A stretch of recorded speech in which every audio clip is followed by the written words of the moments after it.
দেখছেন আদর্শ তিতুমির পত্রিকার সঙ্গে রয়েছি আমি ধৃতরাষ্ট্র। আজকে আমাদের ক্রাইম রিপোর্টার সুরেন্দ্র কুমার সিং তুলে নিয়ে এসছেন উত্তরপাড়ায় দাঁতের ডাক্তারের পরিচয়ে শিশু পাচারের অভিযোগে মুম্বাই পুলিশের হাতে একজন মহিলা ধরা পড়লেন। দেখুন সেই চাঞ্চল্যকর খবর। শিশু পাচারের অভিযোগ, উত্তরপাড়া থেকে এক মহিলাকে গ্রেপ্তার করল মুম্বাই পুলিশ। উদ্ধার তার হেফাজতে থাকা দুটি শিশু। এলাকায় তীব্র চাঞ্চল্য।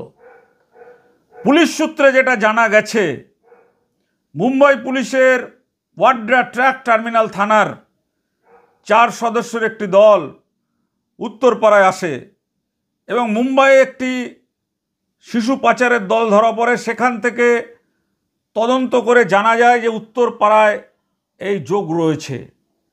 উত্তরপাড়া থানার পুলিশের সাহায্য নিয়ে উত্তরপাড়া লরেন্স স্ট্রিট থেকে মৌসুমী বন্দ্যোপাধ্যায় নামে এক মহিলাকে গ্রেপ্তার করে। তার কাছেই ছিল একটি 5 বছর, একটি 2 বছরের শিশু। আমরা অবাক হয়ে যাই যে মুম্বাই থেকে এখানে এসে দাঁতের ডাক্তার পরিচয়ে উত্তরপাড়ার মতন এইরকম বনেদি জায়গায় শিশু পাচার করা হচ্ছে।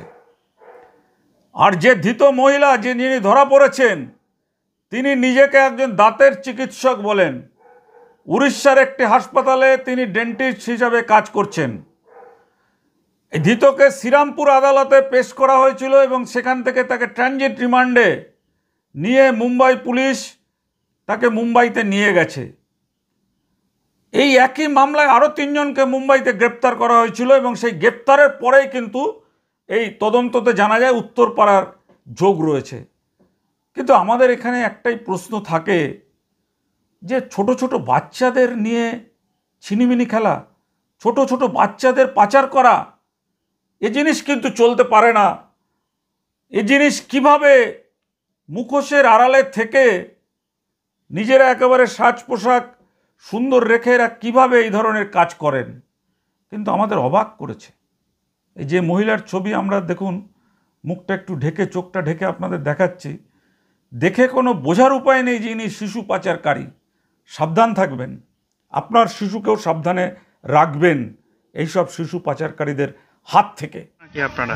হ্যাঁ, ভদ্রমহিলাকে মানে বাচ্চাবেলা থেকে চিনি, যে ওনার বাবা মাকে চিনতাম। বাবা রেলে চাকরি করতেন, সন্তোষ ব্যানার্জি ওনার নাম ছিল, এবং এইভাবেই চেনা ছোটোবেলা থেকে। এবং শুনেছি উনি ডাক্তারি পড়ছেন উড়িষ্যায়, এখানে থাকতেন না। পাচারের অভিযোগ কি বলবেন? ব্যাপারটা তো কিছুই জানি না। একই পাড়ায় আপনারা থাকেন, অথচ এই ধরনের ঘটনা, কি মনে হচ্ছে আপনারা? খুবই খারাপ ঘটনা। এরকম তো মানে খুব চিন্তার ব্যাপার। তো কি বলবো এই ব্যাপারটা, 100 বার ঘটনা। তো ওই তো একটু আগেই আপনি দেখলেন যে এখানে কিছু ডিস্টার্ব হচ্ছিল, আমরা এ করছিলাম। হ্যাঁ, ঘটনা হচ্ছে যে এগুলো বন্ধ করতে গেলে পুলিশ প্রশাসনকে একটু নজর রাখতে হবে, নাহলে তো এগুলো বেড়েই যাবে দিন দিন। খুব তো চিন্তার ব্যাপার এটা। কারণ এরা কিন্তু জমদূত হিসাবে ঘুরছে, এদের সাঙ্গ পাঙ্গ র্যাকেট। যেখানে শিশুদের এরা একলা পাবে বা শিশুদের এরা পাবে, তারা কিন্তু এই শিশুদের পাচার করে লাখ লাখ টাকা রোজগার করবে। আর নিজেদের পরিচয়টা কিন্তু এরা দিয়ে রাখছেন, কখনো ডাক্তার, কখনো মাস্টার, কখনো সমাজের উচ্চবিত্ত ব্যক্তিরা। দেখুন, আদর্শ তিতুমির পত্রিকা কিন্তু কোনো বাবুদের কাছে লেজুর বাঁধা নয়। সত্যের জন্য তাদের লড়াই, সত্য প্রতিষ্ঠার জন্য তাদের লড়াই। এবং আজকে সত্য প্রতিষ্ঠার জন্যই উত্তরপাড়ার এই যে দাঁতের চিকিৎসক বলে যিনি পরিচয় দেন, মৌসুমী বন্দ্যোপাধ্যায়, তাকে কিন্তু মুম্বাই পুলিশ তুলে নিয়ে গেছে শিশু পাচারকারী। এই শিশু পাচার যারা করেন আমাদের দেশে বলুন, দেশের বাইরে বলুন, আমরা মনে করি এদেরকে আমাদের দেশের শত্রু, আমাদের জাতির শত্রু। এদের কঠোর শাস্তির দরকার। একটা শিশুকে তারা পাচার করে তারপর কোথায় তাদেরকে মানে একেবারে নিরুদ্দেশ করে দিয়ে তাদের বিনিময়ে কোটি কোটি টাকা রোজগার করে। আমরা শুনি যে আরবের দেশে সেখানে উটের পিছনে শিশু বেঁধে তারপরে উট দৌড় করা হয়। সেই সমস্ত শিশুদের ঘটনাও কিন্তু এইসব তদন্তে উঠে আসছে।